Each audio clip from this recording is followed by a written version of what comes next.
Hello friends! Welcome to Storytime with A&J Sparkle.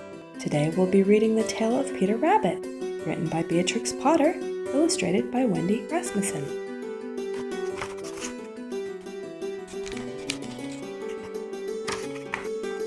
Once upon a time, there were 4 little rabbits, and their names were Flopsy, Mopsy, Cottontail, and Peter.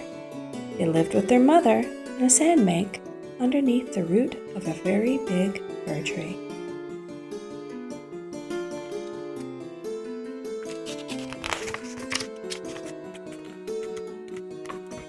"Now, my dears," said the old Mrs. Rabbit one morning, "you may go into the fields or down the lane, but don't go into Mr. McGregor's garden. Your father had an accident there. He was put in a pie by Mrs. McGregor. Now run along and don't get into mischief. I am going out." Then old Mrs. Rabbit took a basket and her umbrella and went through the woods to the baker's. She bought a loaf of brown bread and 5 currant buns. Flopsy, Mopsy, and Cottontail, who were good little bunnies, went down to the lane to gather blackberries. But Peter was very naughty, ran straight away to Mr. McGregor's garden and squeezed under the gate.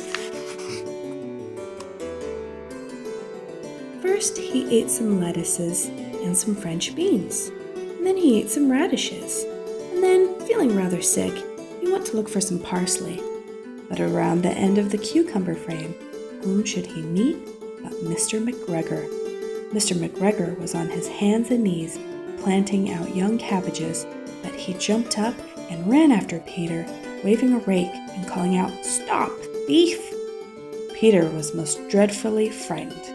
He rushed all over the garden, for he had forgotten the way back to the gate.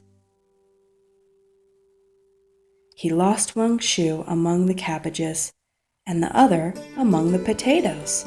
After losing them, he ran on 4 legs and went faster.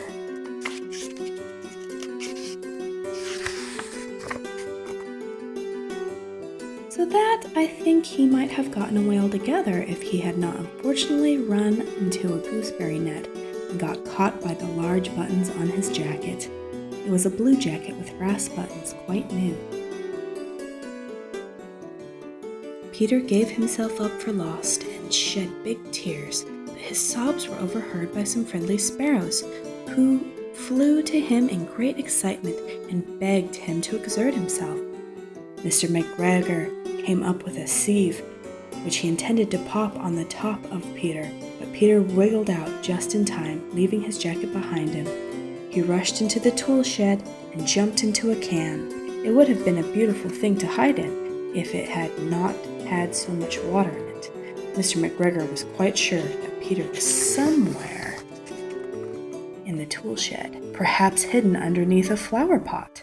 He began to turn them over carefully, looking under each. Presently, Peter sneezed. Kerchoo!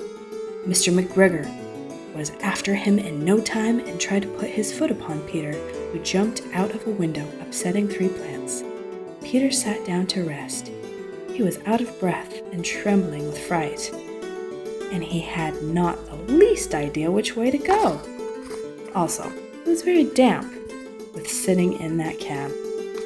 After a time, he began to wander about, going lippity, lippity, not very fast, and looking all around.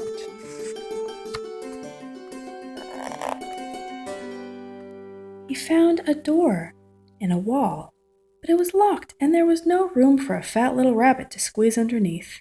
An old mouse was running in and out over the stone doorstep, carrying peas and beans to her family in the wood. Peter asked her the way to the gate. She had such a large pea in her mouth she could not answer. She only shook her head at him. Peter began to cry. Then he tried to find his way straight across the garden, but he became more and more puzzled. Presently, he came to a pond where Mr. McGregor filled his water cans. A white cat was staring at some goldfish.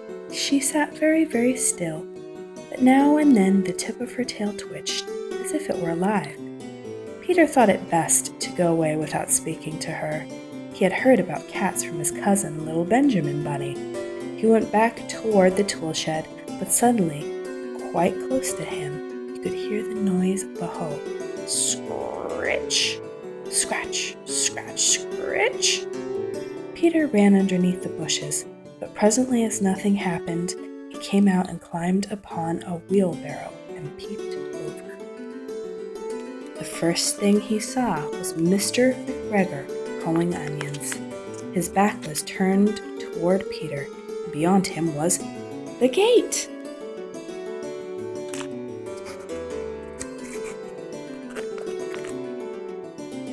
Peter got down very quietly off the wheelbarrow and started running as fast as he could along a straight walk behind some black currant bushes. Mr. McGregor caught sight of him at the corner. Peter did not care. He slipped underneath the gate and was safe at last in the wood outside the garden. Mr. McGregor hung up the little jacket and the shoes for a scarecrow to frighten the blackbirds. Peter never stopped running or looked behind him till he got home to the big fir tree. He was so tired that he flopped down upon a nice soft sand of the floor of the rabbit hole and shut his eyes. His mother was busy cooking. She wondered what he had done with his clothes.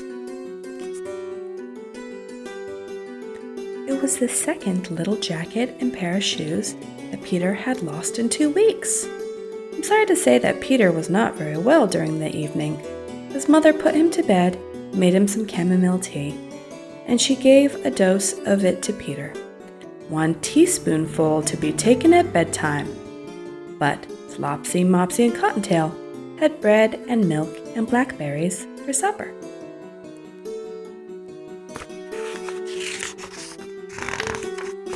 Well, friends, I enjoyed that story very much. It was always one of my favorites to read with my grandma. So, let us know if you liked that story, and also if there's any other books that you would like us to read here on Storytime. Just leave us a comment in the comment section, and we'll see you next time. Thanks, friends!